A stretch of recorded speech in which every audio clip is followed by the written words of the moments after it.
The Air Force MQ-9 Reaper drone will live to fight another day, or thousands of days, due to a clear service plan to employ the platform for at least the next 15 years. The General Atomics MQ-9 Reaper, sometimes called Predator B, is an unmanned aerial vehicle capable of remotely controlled or autonomous flight operations developed by General Atomics Aeronautical Systems, primarily for the United States Air Force.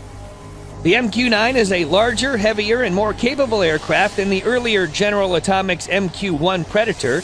The Reaper has a 950 shaft horsepower turboprop engine. The greater power allows the Reaper to carry 15 times more ordnance payload and cruise at about 3 times the speed of the MQ-1. The aircraft is monitored and controlled by aircrew in the ground control station, including weapons employment. The strategy is to evolve and sustain the MQ-9 Reaper as it transitions from primarily a counter-terrorism surveillance and strike platform into a great power warfare asset. While less stealthy and therefore potentially less survivable against advanced major power air defenses, the Reaper drone still has tremendous utility and tactical value in a potential large-scale war. With this in mind, the Air Force has for many years now been evolving the Reaper to upgrade its technical systems and expand its mission scope to transition the drone into the great power warfare era. The efforts have been going on for several years, as they include the addition of a universal weapons interface on the drone to add new weapons to its arsenal and increase its ability to transition between multiple types of bombs. The Air Force has also added new weapons to the drone, fuel tank extension, and incorporated air-to-air weapons to the Reaper as part of an effort to expand the scope of its potential missions.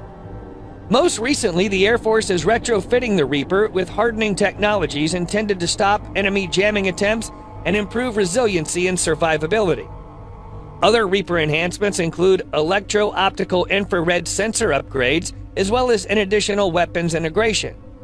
The MQ-9 Program Office is already completing initial fleet retrofits that will mitigate potential jamming to the platform. This is the first retrofit of many, as MQ-9 multi-domain operations configured aircraft will receive additional closely held capabilities that will enable command and control mission assurance and resiliency while the aircraft is airborne, according to an Air Force report. The Air Force has been adjusting and migrating the Reaper for a number of years now through a range of significant efforts to include the addition of the AIM-9X air-to-air missile, the AIM-9X, which also fires from F-35 Lightning II and F-22 Raptor, can use advanced guidance technology including off-bore sight targeting, meaning it can destroy non-linear targets behind or on the side of the aircraft that are not necessarily in a direct or straight-ahead line of sight. Off-bore sight targeting means that the missile can direct, turn, or change course in flight. Software upgrades have enabled the Reaper to fly with as many as 8 Hellfire missiles as well, adding to its overall weapons carrying capacity. The Reaper can now be armed with AGM-114 Hellfires, 500-pound laser-guided weapons called GBU-12 Paveway 2, GBU-38 JDAMs, and a new International Navigation Systems guidance kit.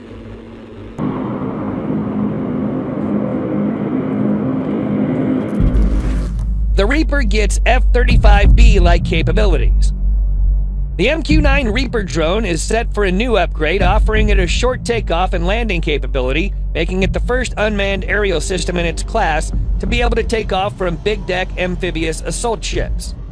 The announcement was made by the General Atomics Aeronautical Systems Incorporated.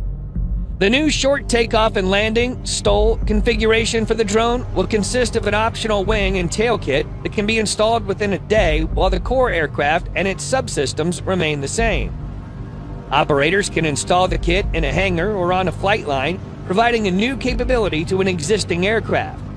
While it's not yet clear if Aeronautical Systems will offer its new drones in the STOL configuration, it can be reasonably assumed that the capability would be made available to new customers as well.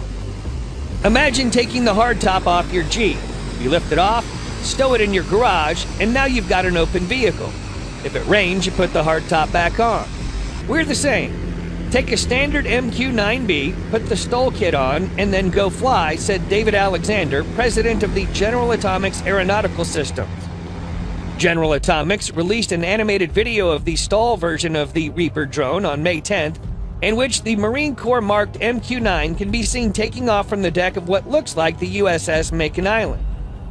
STOL means we can take this incredibly capable, long-endurance aircraft and get into and out of more airfields and more places, Alexander said.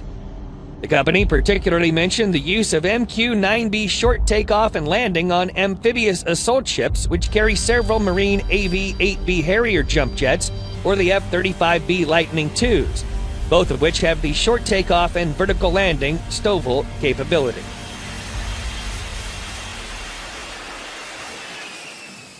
The America-class amphibious assault ships are just 844 feet in length, requiring aircraft to either take off in a very short space or be a vertical lift aircraft like helicopters.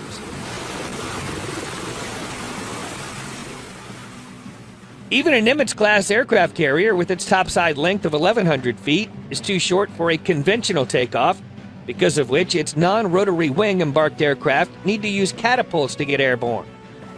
Picture something like an amphibious assault ship such as the USS America. Our wing set folds up so the MQ-9B STOL could park on the deck or in the hangar bay just like any other naval aircraft.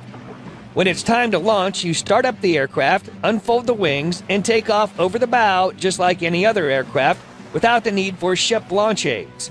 No catapult needed, Alexander said.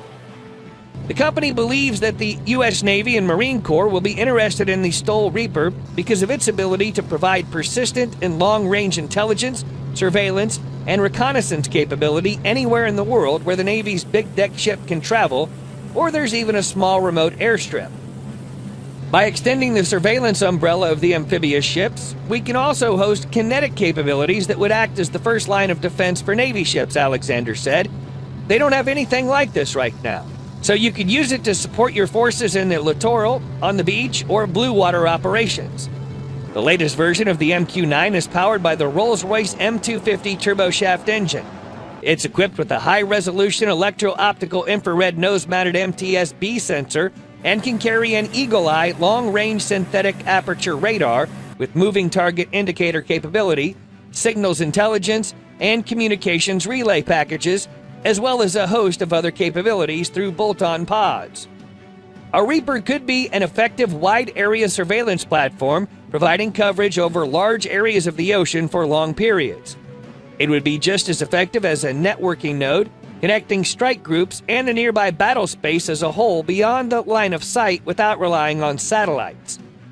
So, considering the vast expanse of the Pacific Ocean, where the United States is most likely to face off against China, the need for a persistent set of eyes looking as far and wide as possible is becoming a tactical necessity.